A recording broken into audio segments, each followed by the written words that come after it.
I used to work the night shift at a hospital, not as a doctor, not as a nurse. I was just a patient transporter, the guy who wheeled people from one department to another when everyone else was too busy. Most nights were quiet, especially after midnight. The ER would calm down, surgeries would finish, and the hallways would get that strange, empty feeling hospitals have when most of the world is asleep. You'd hear things, the hum of fluorescent lights, the slow beeping of heart monitors down distant hallways, sometimes the squeak of your own shoes echoing way louder than it should. I actually liked the quiet.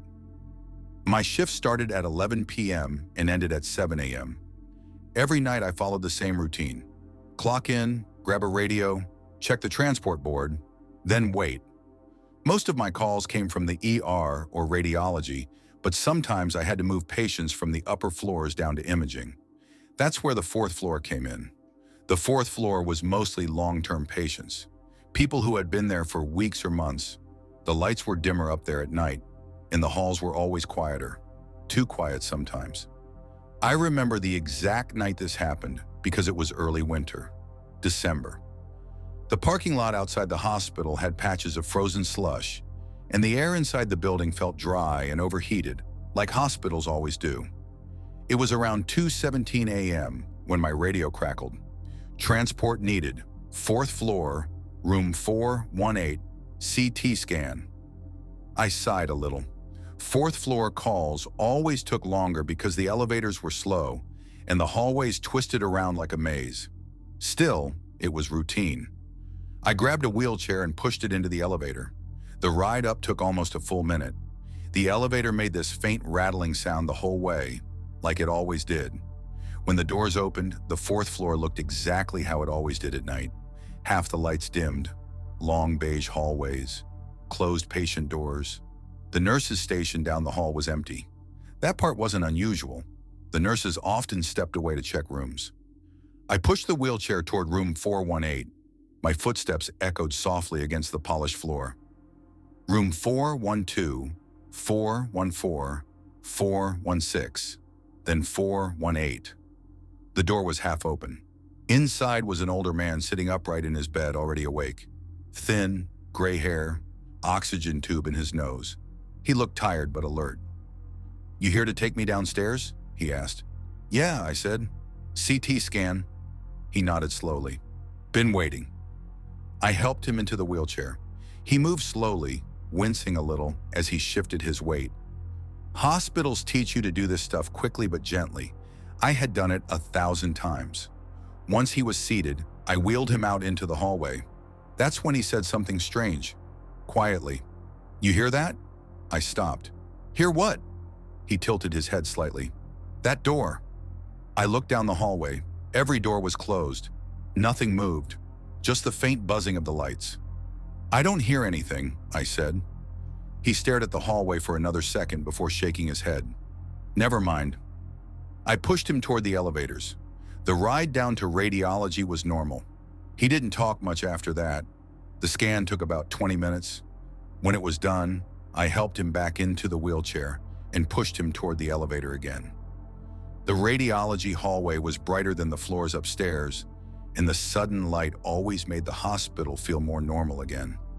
But when we got back to the fourth floor, something felt different. The hallway lights were dimmer than before. Not off, just lower. I wheeled him back toward room 418. That's when I saw it. Room 420. The door was open now, wide open, and the lights inside the room were off. That room had been closed earlier. I was sure of it. Hospitals don't usually leave rooms open like that. The old man noticed it too. "You see that?" he whispered. I didn't answer. I just kept pushing the wheelchair. As we passed the room, I glanced inside. The bed was empty. The blinds were shut. But something in the darkness moved, just slightly, like someone had shifted their weight. I stopped walking. The wheelchair creaked quietly. "Hello?" I called toward the room. No answer, just darkness. The old man's breathing through the oxygen tube sounded louder now. Then, a soft sound came from inside the room. Not a voice, not a machine, just the slow scrape of something dragging across the floor. I felt the hair on my arm stand up. The thing about hospitals is that they're full of noises, but you learn which sounds are normal. That one wasn't. I stepped closer to the doorway. The hallway light barely reached inside. "Housekeeping?" I said. Still nothing. Then the old man behind me whispered something that made my stomach drop. "That's the room," he said. I turned toward him. "What room?" His eyes were locked on the darkness inside. "The one the man was taken from." My chest tightened. "What man?" "The one who died tonight." I stared at him. "What are you talking about?" He swallowed. "They took him out around midnight." I felt cold suddenly. Hospitals move bodies quietly at night, sometimes through side elevators. I had never seen it happen on my floor before, but it definitely happened. I looked back into the room. The darkness seemed deeper somehow. And then, something shifted again. Closer to the door this time, a faint shape moved behind the edge of the wall, like someone slowly leaning out to look at us. I stepped back immediately. "Okay," I said quickly, pushing the wheelchair again. "Let's get you back to your room." I moved faster now. We reached room 418 and I helped him back into bed. He grabbed my wrist before I left. His hand was shaking. "You shouldn't walk that hallway alone tonight," he said. I forced a small smile. "I'll be fine." But when I stepped back into the hallway, room 420 was closed, completely closed. The handle clicked softly, like someone had just shut it from the inside. I stared at the door for a few seconds. Then I walked away, fast. When I got back to the nurse's station, a nurse was finally there, typing something into the computer. I tried to sound casual. "Hey, was someone cleaning room 420 tonight?" She looked confused. "No." I felt my stomach tighten. "Wasn't there a patient there earlier?" She nodded. "Yeah, but he passed away around midnight." I swallowed. "And housekeeping?" She shook her head. "They won't clean the room until morning." I glanced back down the long hallway toward the closed door. The lights hummed softly above me. The nurse noticed where I was looking.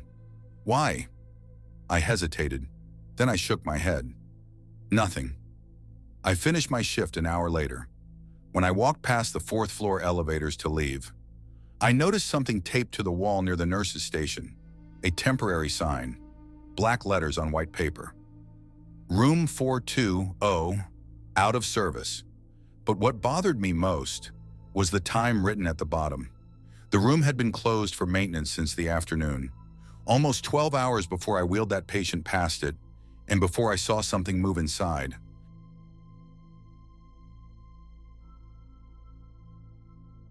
A few years ago, I lived in a small rental house on the edge of town. It wasn't anything special, just a single-story place on a quiet street with maybe 12 houses total. The kind of neighborhood where everyone kept their porch lights on and the same cars sat in the same driveways every night. It was late spring when I moved there. Warm evenings, windows open, crickets outside. Back then, it was just me and my daughter, Lily. She was 6 at the time. Being a single mom meant routines were everything. If the routine broke, the whole day felt off. Dinner at 6, bath at 7, cartoons until 7:30, bed by 8. After that, the house would go quiet. Most nights I'd sit on the couch with my laptop, catch up on work emails, or just watch TV with the volume low. The house had this long, narrow hallway that connected the living room to the bedrooms.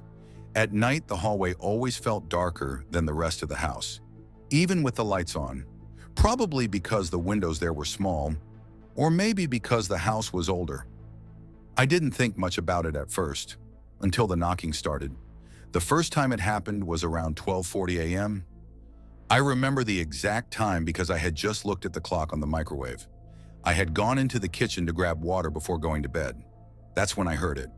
Knock, knock. Not loud, just 2 soft taps from the front door. I froze for a second. Nobody ever came to my house that late. I walked slowly toward the door and looked through the peephole. The porch light was on, but no one was there. I opened the door anyway and stepped outside. The street was empty, no cars driving by, no footsteps. just the quiet hum of the streetlights and the distant sound of a dog barking somewhere down the block. I figured it had been a kid playing a prank, or maybe someone knocked on the wrong house. So I locked the door and went to bed. But the next night, it happened again.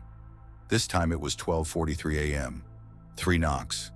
Knock, knock, knock. Again I checked the peephole. Again. No one was there. That was when it started to feel strange, because prank knocks usually come with running footsteps or laughter. But there was never any sound after the knocks, just silence. Still, I told myself it was nothing, until the third night. That night, Lily woke up crying around midnight. I went into her room and sat on the edge of her bed. "What's wrong?" I asked. She rubbed her eyes. "I heard someone knocking." My stomach tightened. "What do you mean?" She pointed toward the front of the house. "Someone knocking on the door." Before I could respond, knock, knock, knock. The sound echoed faintly through the hallway. My chest went cold. Lily looked at me. "See?" I forced a calm smile. "It's probably just the wind." But even as I said it, I knew that wasn't true. Wind doesn't knock like that. I tucked her back into bed and walked down the hallway.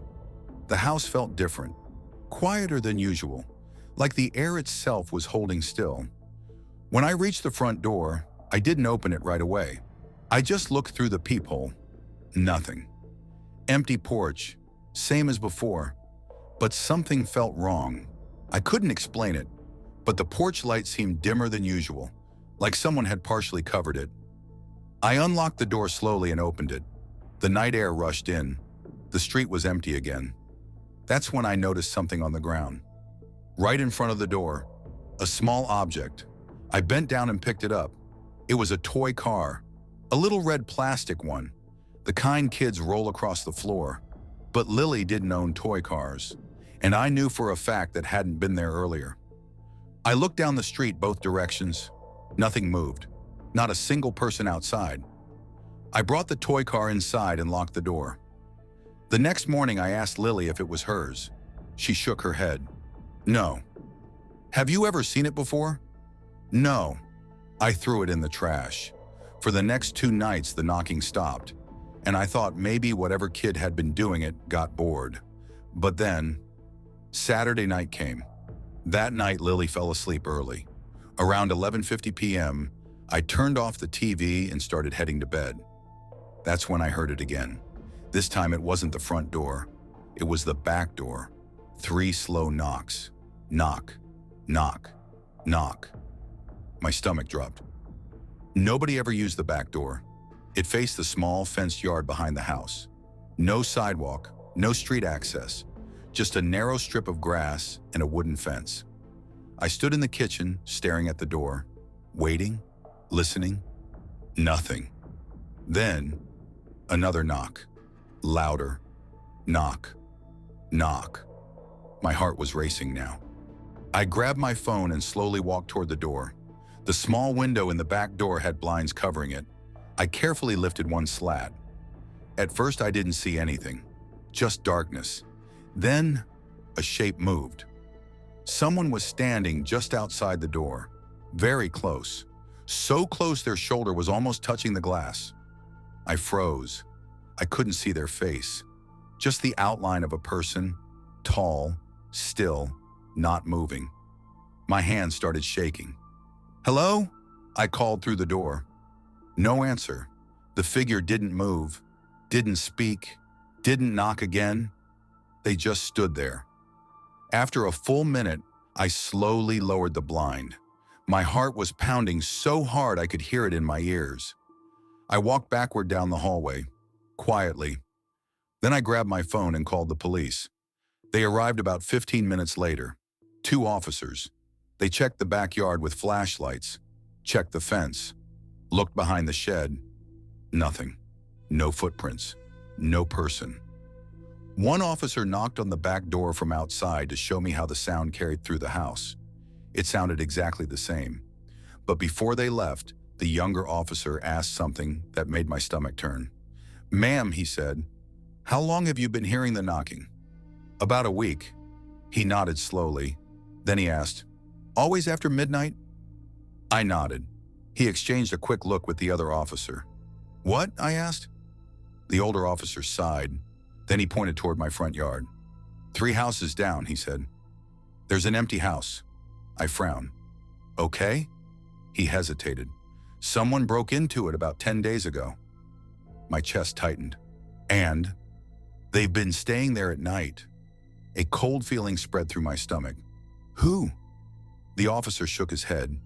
We don't know yet. Then he said something I still think about sometimes.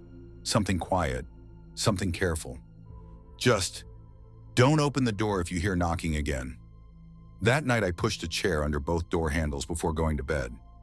Around 12:41 a.m., I heard it again. 3 knocks, on the front door. This time I didn't move. I just sat in the dark on the couch, holding my phone, listening, waiting. After a minute, I heard something else, very faint. From the other side of the door, a small sound, like plastic rolling across wood. The next morning, when I finally opened the door, there was another toy car sitting on the porch, right in front of the handle. But this one was different. This one was the exact same red car I had thrown away 3 days earlier.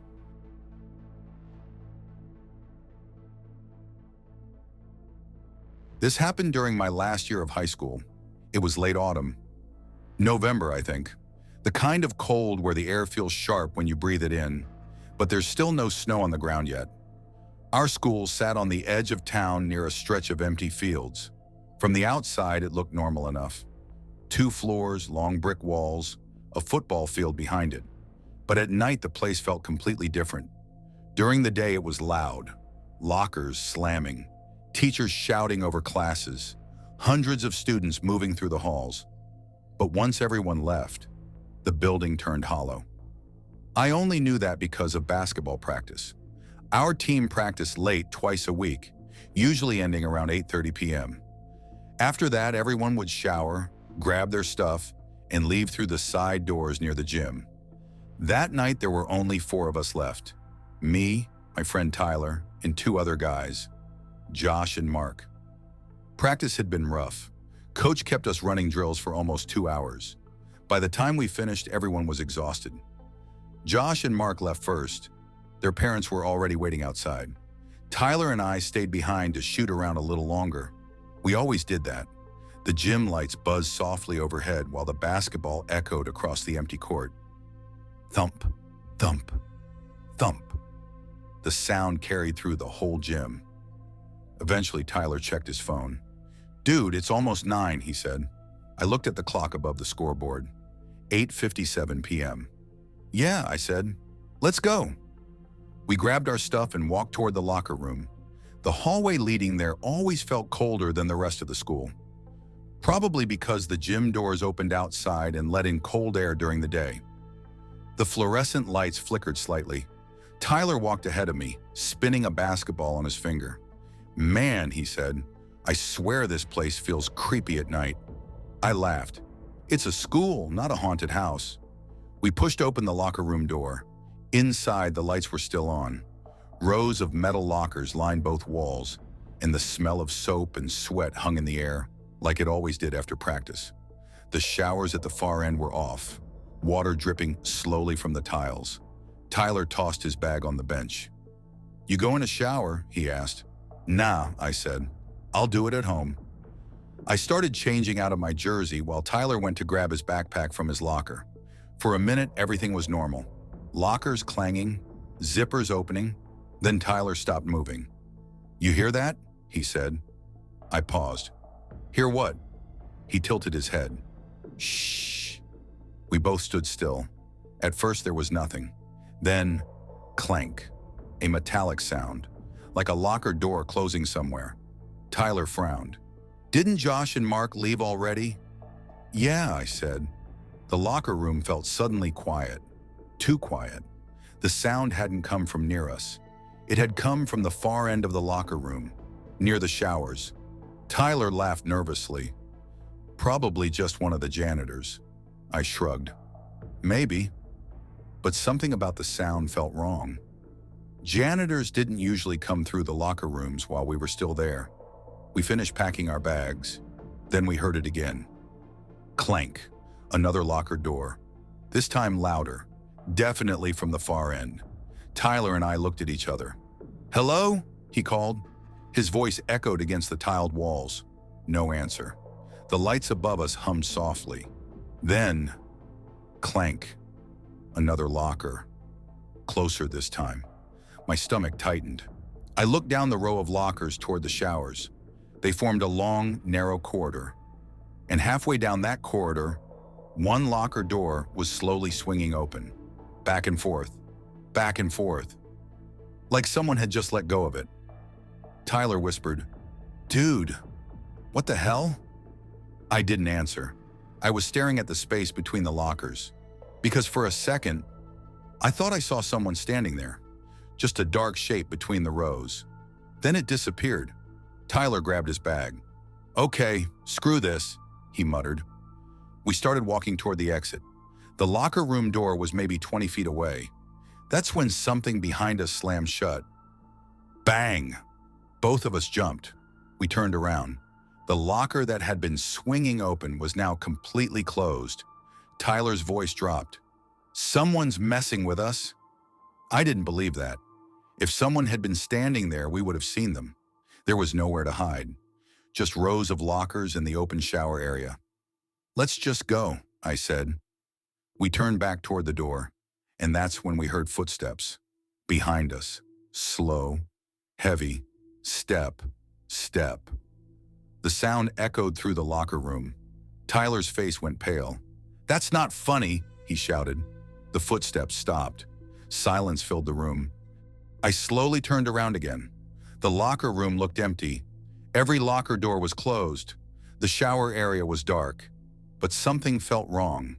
The air felt thicker somehow. Tyler whispered, "Did you see anyone?" I shook my head. "No." Then, bang! A locker slammed open near the showers, hard enough to echo through the entire room. Tyler swore under his breath. "Let's get out of here." We walked faster now, almost running. Then something happened that I still can't explain. Every locker door on the right side of the room started opening, one by one. Clank, clank, clank.